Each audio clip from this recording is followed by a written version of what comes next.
শিক্ষকতা যে পেশা, এটা একটা সম্মানিত পেশা, যে পেশার মানুষকে সবাই সম্মান করে।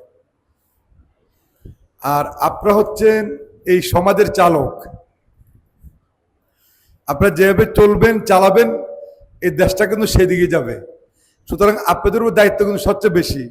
কারণ চালক যদি একটু ডানে বামে উল্টাপাল্টা চালায়, তাহলে কিন্তু পুরো জাতি শেষ। যেমনি আপনারা সম্মানিত মানুষ, ঠিক তেমনি আপনারা গুরুত্বপূর্ণ মানুষ এবং সবচেয়ে দায়িত্ববান মানুষ আপনাদের হওয়া উচিত আমি মনে করি। আপনি একটু অবহেলা করলে পুরো জাতি শেষ। তা আমি আপনাদেরকে অনুরোধ করব, আপনারা, আল্লাহ পাক আপনাদেরকে শিক্ষকতা করার সুযোগ দিয়েছেন, এটা আল্লাহ পাকের একটা রহমত। সবাই চাইলে কিন্তু শিক্ষকতা করতে পারে না, ইচ্ছা করলে পারে না। আল্লাহ পাক আপনাদের সেই সুযোগ দিয়েছেন, সেই জন্য আপনারা শিক্ষক হয়েছেন। আমি আশা করব যে আপনারা এমনভাবে আমাদের যে ছাত্রীরা আছেন, আপনাদের ছেলে মেয়ের মতো সবাই, আপনি এদেরকে এমনভাবে শিক্ষা দিবেন যাতে আগামী দিনে এরা আপনাদের শিক্ষাকে বুকে ধারণ করে সমাজের সবচেয়ে ভালো মানুষ হিসাবে এরা নিজেদেরকে প্রতিষ্ঠিত করতে পারে। এই 4 মাসে বিভিন্ন মসজিদ মাদ্রাসায় আমি চেষ্টা করেছি।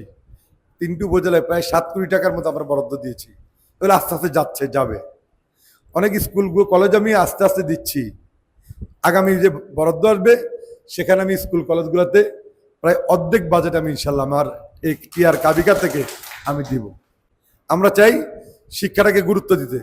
আমাদের প্রধানমন্ত্রী, শিক্ষামন্ত্রী, ওনারা কিন্তু শিক্ষাকে গুরুত্ব দিচ্ছেন, সর্বোচ্চ বরাদ্দ দিয়েছেন। আগামী দিনে দেখবেন যে আগামী বাজেটের পরে বিভিন্ন কলেজগুলোতে, স্কুলগুলোতে আপনারা কিন্তু বরাদ্দ পাবেন। আপনাদের উদ্যমুখী ভবন, যেখানে ভবন নাই সেগুলা করার জন্য কিছু কিছু জায়গায় আমরা সরকার করে দেব। যেখানে প্রয়োজন আপনারা বলবেন, যেখানে ছাত্রছাত্রী বেশি বা সরকারি করলে সুবিধা হবে, এরকম 2-1টা আমরা করব।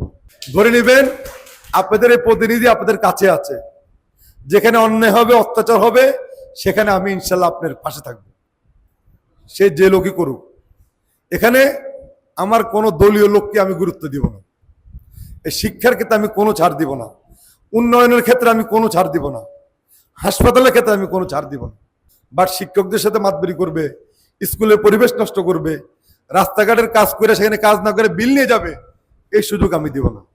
আমি আপনাদের সাজেশন নিয়ে চলতে চাই, শিক্ষকদের সাজেশন নিতে চাই। আমি শুধু শিক্ষাক্ষেত্র নয়, একটি সুন্দর সমাজ ব্যবস্থার জন্য, একটি সুন্দর রাষ্ট্রের জন্য, এই গরিব অসহায় মানুষদের পাশে দাঁড়ানোর জন্য যা যা বুদ্ধি দেওয়া প্রয়োজন, পরামর্শ দেওয়া প্রয়োজন, আপনারা আমাকে দিবেন, ইনশাল্লাহ সেটা আমি গ্রহণ করব। তাহলে আমার বিশ্বাস যে আমরা এই এলাকায় সত্যিকার অর্থেই আমরা শিক্ষার মানকে আগামী দিনে আমরা আরো এগিয়ে নিয়ে যেতে পারবো এবং নকল মুক্ত শিক্ষা ব্যবস্থাটা আমরা এই জাতিকে আমরা উপহার দিতে চাই। মেধার ভিত্তিতে যাতে একজন ছাত্র ছাত্রী মেধার ভিত্তিতে সে তার জ্ঞান অর্জন করতে পারে, সেই জন্য আমরা সহায়তা করব।